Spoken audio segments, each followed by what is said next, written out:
Here with the Sean Kiracofe, the career wins leader at Northwestern State. After a long trip back, finally back on campus, Coach. How we doing? And congrats. Always good. Good to be back in Natchitoches. Yeah. Well, I got to ask you about the wins record, and maybe not just from a career perspective, but just the way it happened in that match specifically. Maybe the drama of it a little bit. 5 sets, losing Piper midway through. The way they fought and rallied and came together, like to break the record with that kind of match. I mean, it makes it a little bit more special, I guess. Oh, absolutely. Yeah. I mean, yeah, it had everything that you said. Just drama, the big moment, and just made it that much more special for it to be a memorable match. Because I mean, either situations, either things, whatever you want to call them, were going to be memorable, and so to tie them together just made it, that much more special. I don't know if I said this in the question, but the McNeese match is what I was talking about. But and you mentioned after that match that from my perspective too, it felt like it could be one of those, certainly depending on how the rest of the year goes, a season-defining moment. Just from a collective come-together type of thing. Yeah. I mean, to be specific about that and how, I mean, it is absolutely a season-defining moment, but I don't think in any way that is going to be the best thing that ever happens this season.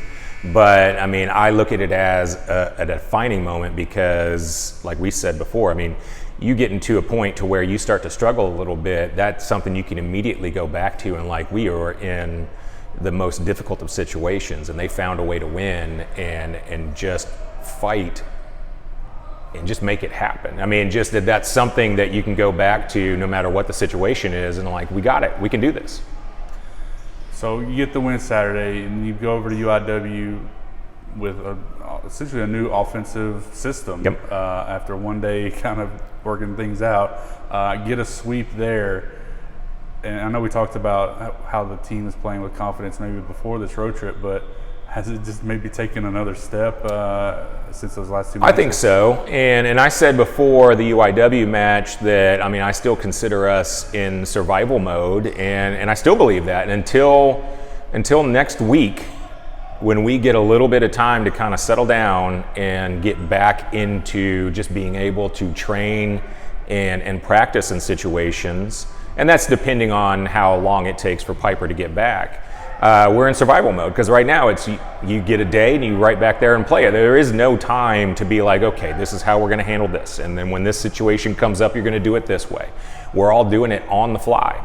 But then we also talked about, it's one thing to rally around in the situation, under the situation in McNeese and find a way to win. It's another when those emotions start to come down to then do it again in a match when you're still, again, like I said, in survival mode to kind of figure out a new system. And we weren't as sharp as we were at the end against McNeese.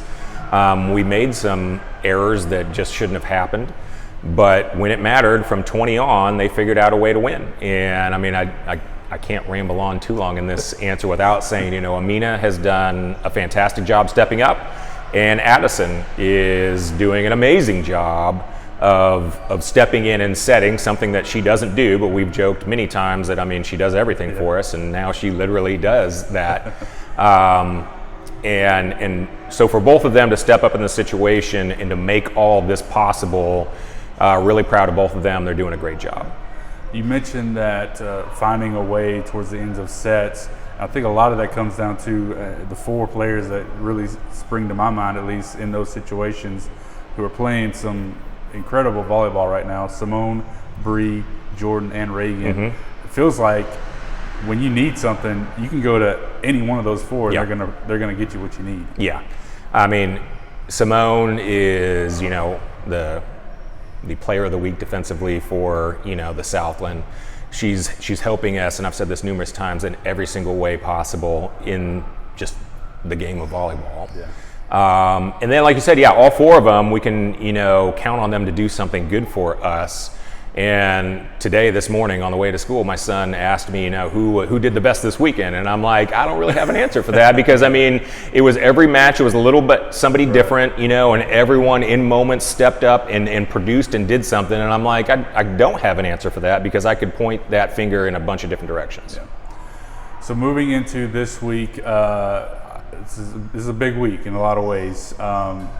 You mentioned still figuring things out with the new system right now, and we're playing two pretty good teams with Texas A&M Corpus Christi on Thursday and HCU on Saturday. And from an outsider perspective, you look at Corpus's record, you're like, oh, well, they're maybe having a down year, but they played some stud teams in that non-conference, so they are, they won 2 conference matches already, but they are Corpus, right? Yeah, they're Corpus. They're not quite as dominant as they had been the last 2 years, but they're good. I mean, they've got the best setter and the best libero for what feels like 20 years now. And they can produce, and they've got a lot of other talent. It's just like you said, they had a very tough, out of conference schedule. And they've just kind of been struggling to piece things together here at the beginning of the year. But I mean, they have that talent. So that's going to be tough. And then HCU, again, you got to pause and think about that. Is a very good team. And coming into the season, they were preseason number 2, and that wasn't, just by mistake. So, that is going to be a tough matchup, and we knew that right from the start when we got the conference schedule that, this second week in the conference schedule was going to be a tough one, and we were happy to have it at home, but we know that it's going to be a challenge. So, this week, those 2 matches specifically, what is it that you're looking for most to see as we work towards, like I said, that little bit of extra time to really fine-tune some stuff in the 5-1? What are you hoping to see this week as we just still kind of figuring things out on the fly, like you said? Yeah, there's just going to be situations or matchups where we just have to win them. And a lot of that will have to do with ball control and our defense. Defensively, we're going to have to be able to take something away from both of these teams and then see what happens with their other options, And I'm just running through my head. I can't give you necessarily something specific because there's a couple different things. And then there's going to be things where, and what we've been able to do with those 4 people that you named off, that we're going to be able to put you in situations in a matchup to where you just have to win it. It's a good end of practice for basketball. It's just situational things where it's like, all right, you have to win this, so that we can figure out how to be productive in the next step. All right, well, thanks so much, Coach, and talk to you again soon. All right, thank you.